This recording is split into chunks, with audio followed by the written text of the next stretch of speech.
just done some speculation here. Oh. Sorry for that. Okay. Retune.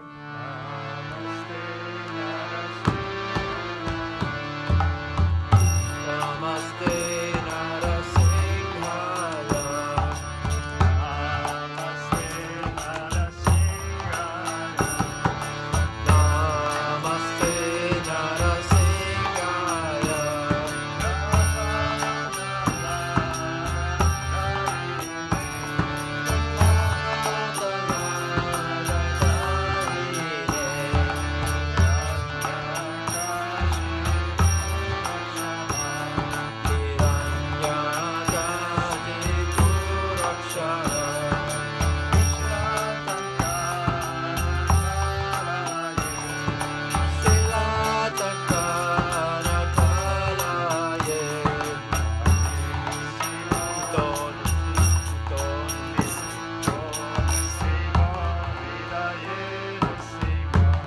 Ito Nrsimha Bharato Nrsimha.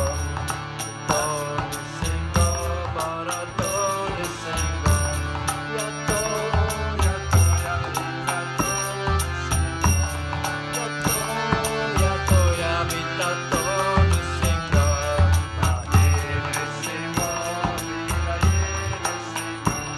Tahil Nrsimha Hridaye Nrsimha.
Okay, reading from the Krishna book, we're going to start off with the invocation.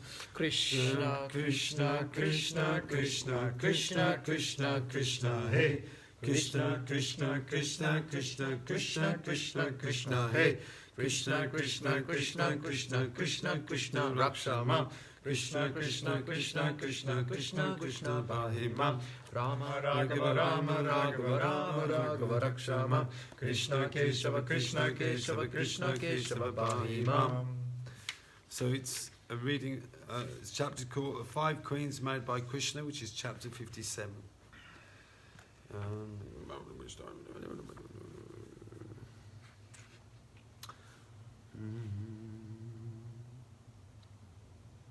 Okay, I'm going to go for Here, start here. Okay. But in spite of this rigid regulative principle, I'm asking you for the hand of your beautiful daughter, just to establish our relationship in return for your great reception of me.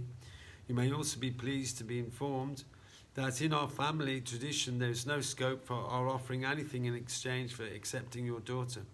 We cannot pay any price you may impose for delivering her. In other words, Krishna wanted the hand of Satya from the king without fulfilling the condition of defeating the seven bulls.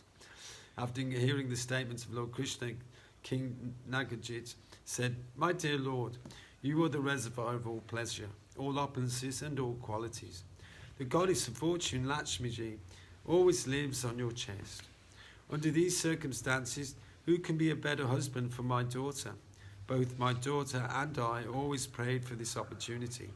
You are the chief of the Yadu dynasty.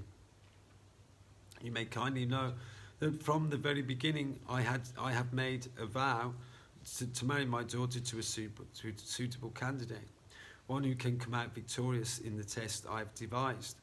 I've imposed this test just to understand the prowess and position of my intended son-in-law.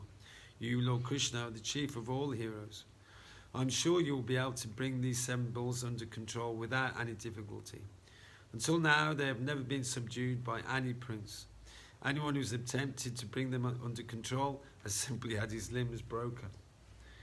King Nagarjit continued his request. "Krishna, if you'll kindly bridle these seven bulls and bring them under control, then undoubtedly you will be selected as the desired husband of my daughter Satya." After hearing this statement, Krishna could understand that the king did not want to break his vow. Thus, in order to fulfill his desire, he tightened his belt and prepared to fight with the bulls. He immediately divided himself into 7 Krishnas, and each one of them immediately caught hold of a bull and bridled its nose, thus bringing it under control as if it were a plaything. Krishna dividing himself into 7 is very significant. It was known to Satya, the daughter of King Nagarjit, that Krishna had already married many other wives. But still, she was attached to Krishna. In order to encourage her, Krishna immediately expanded himself into 7. The purport is that Krishna is one, but he has unlimited forms of expansions. He married many thousands of wives, but this does not mean that while he was with one wife, the others were bereft of his association. Krishna could associate with each and every wife by his expansions. When Krishna brought the bulls under his control by bridling their noses, their strength and pride were immediately smashed. The name and fame which the bulls had attained was thus vanquished. When Krishna had the bulls bridled, how you call it, bridled or bridled? Bridled. Bridled. The bulls, he pulled them strongly, just as a child pulls a toy wooden bull. Upon seeing this advantage of Krishna, King Nagarjit became very much astonished and immediately, with great pleasure, brought his daughter Satya before Krishna and handed her over to him. Krishna also immediately accepted Satya as his wife. Then there was a marriage ceremony with great pomp.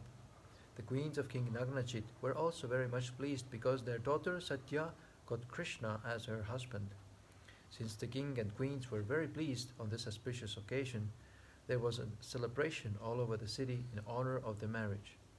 Everywhere were heard the sounds of the conch shell and kettle drum and various other vibrations of music and song. The learned brahmanas showered their blessings upon the newly married couple. In jubilation, all the inhabitants of the city dressed themselves with colorful garments and ornaments. King Nagnajit was so pleased that he gave a dowry to his daughter and son-in-law as follows. First, all, first of all, he gave them 10,000 cows and 3,000 well-dressed young maidservants, ornamented up to their necks. This system of dowry is still current in India, especially for Kshatriya princes. Also, when a Kshatriya prince is married, at least 1,000 maidservants of similar age are given along with the bride.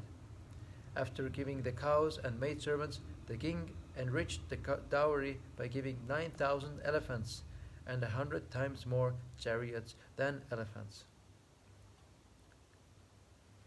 100 times more chariots than elephants. And then there was 9,000 elephants. This means that he gave 900,000 chariots, and he gave 100 times more horses than chariots, or 90 million horses, and 100 times more slaves than horses. Royal princes maintain such slaves and maidservants with all provision as if they were their own children or family members. After giving this dowry, the king of the Kosha province bade his daughter and great son-in-law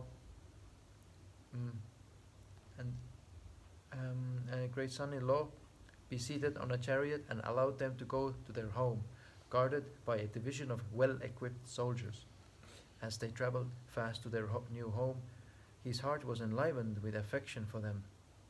Before this marriage of Satya with Krishna, there had been many competitive engagements with the bulls of King Nagnajit, and many of other princes of the Yadu dynasty and other dynasties as well. As well had tried to win the hand of Satya. When the frustrated princes of the other dynasties heard that Krishna was successful in getting the hand of Satya by subduing the bulls, naturally they became envious. While Krishna was traveling to Dwarka, all the frustrated and defeated princes encircled him and began to shower their arrows on the bridal party.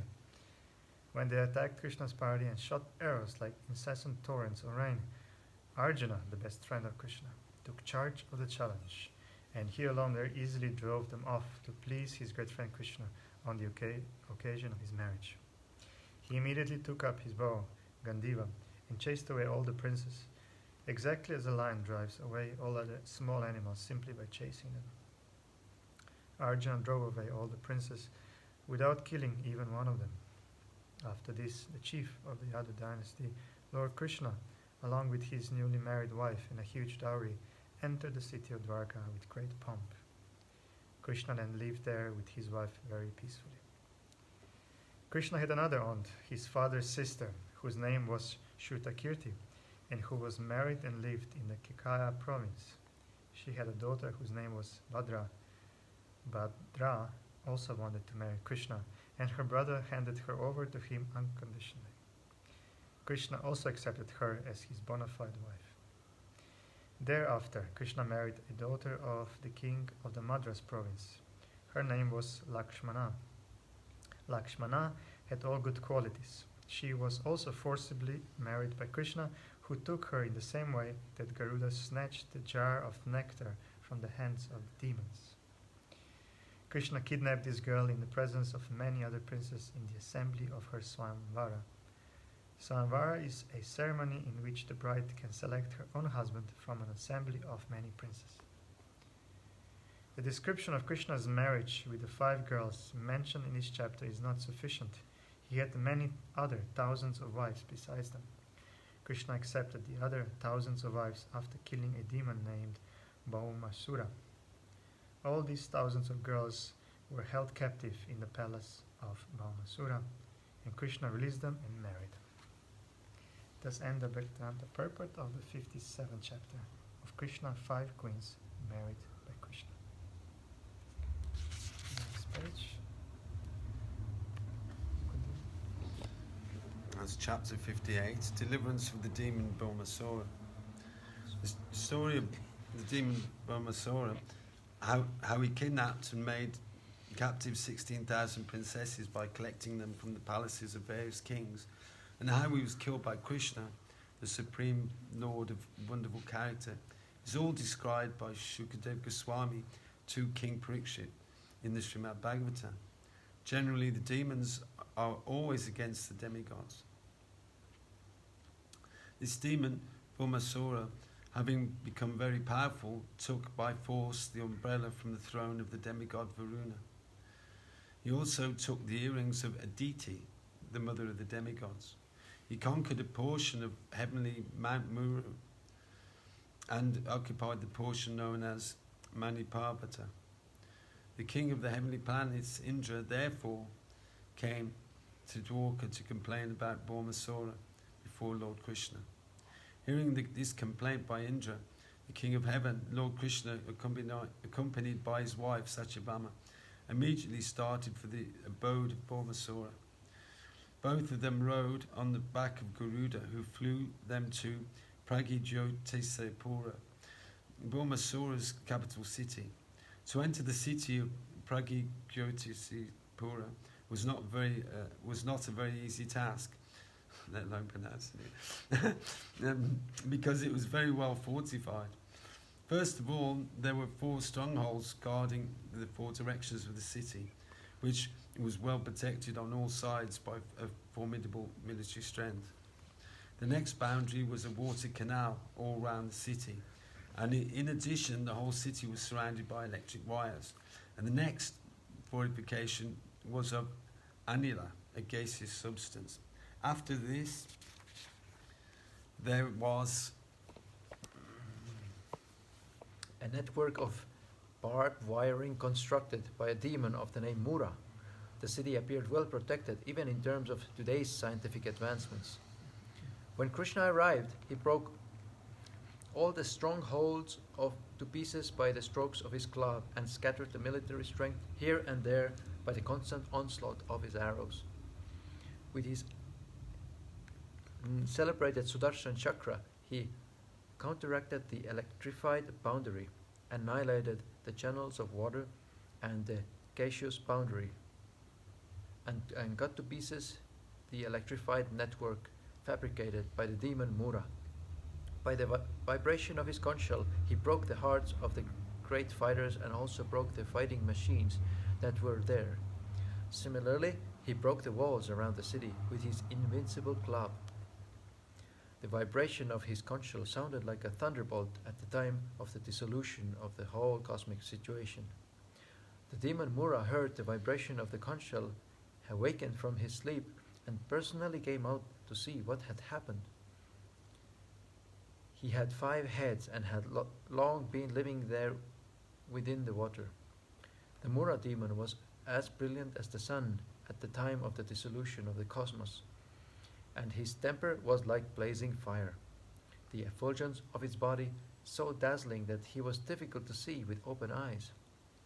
When he came out, he first took out his trident and began to rush the Supreme Personality of Godhead. The demon Mura in his onslaught was like a big snake attacking Garuda. His angry mood was very severe, and he appeared ready to devour the 3 worlds. First of all, he attacked the carrier of Krishna, Garuda, by whirling his trident, and through his 5 mouths he began to vibrate sounds like the roaring of a lion. These roaring vibrations spread all over the atmosphere until they extended all over the world and into outer space, up and down and out to the 10 directions, rumbling throughout the entire universe. Lord Krishna saw that the trident of the Mura demon was gradually rushing toward his carrier Garuda. Immediately, by a trick of his hand, he took 2 arrows and threw them toward the trident, cutting it to pieces. Simultaneously, using many arrows, he pierced the mouth of the demon Mura. When the Mura demon saw himself outmaneuvered by the Supreme Personality of Godhead, he immediately began to strike the Lord in great anger with his club. But Lord Krishna, with his own club, broke the club of Mura to pieces before it could reach him. The demon, bereft of his weapon, decided to attack Krishna with his strong arms. But Krishna, with the aid of his Sudarshan chakra, immediately separated the demon's 5 heads from his body. The demon then fell into the water, just as the peak of a mountain falls into the ocean after being struck by the thunderbolt of Indra. This demon Mura had 7 sons, named Tamara, Antariksha, Shravana, Vibhavasu, Vasu, Nabhasvan, and Aruna. All of them became puffed up and vengeful because of the death of their father, and to retaliate they prepared in great anger to fight with Krishna. They equipped themselves with necessary weapons and situated Pitha, another demon, to act as commander in the battle. By the order of Bhaumasura, all of them combinedly attacked Krishna. When they came before Lord Krishna, they began to shower him with many kinds of weapons, like swords, clubs, lances, arrows, and tridents. But they did not know that the strength of the Supreme Personality of Godhead is unlimited and invincible. Krishna, with his arrows, cut all the weapons of the men of Bhaumasura into pieces like grains. Krishna then threw his weapons, and Bhaumasura's commander-in-chief, Pitha, along with his assistants, fell down, their military dress cut off, and their heads, legs, arms, and thighs severed. All of them were sent to the superintendent of death, Yamaraj. Bhaumasura was also known as Narakasura, for he happened to be the son of the earth personified. When he saw that all his soldiers, commanders, and fighters were killed on the battlefield by the strokes of the weapons of the personality of Godhead, he became exceedingly angry at the Lord. He then came out of the city with a great number of elephants, who had all been born and brought up on the seashore. All of them were highly intoxicated. When they came out, they saw that Lord Krishna and his wife were beautifully situated high in outer space, just like a blackish cloud above the sun, glittering with the light of electricity. The demon Bhaumasura immediately released a weapon called Shatagni, by which he could kill hundreds of warriors with one stroke, and all his assistants simultaneously threw their respective weapons at the Supreme Personality of Godhead. Lord Krishna began to counteract all these weapons by releasing his feathered arrows. The result of this fight was that all the soldiers and commanders of Bhaumasura fell to the ground, their arms, legs, and heads being separated from their trunks. Oh, But we'll continue tomorrow. Hare Krishna. So I hope you enjoyed reading. Very exciting. Hare Krishna. A lot of fighting.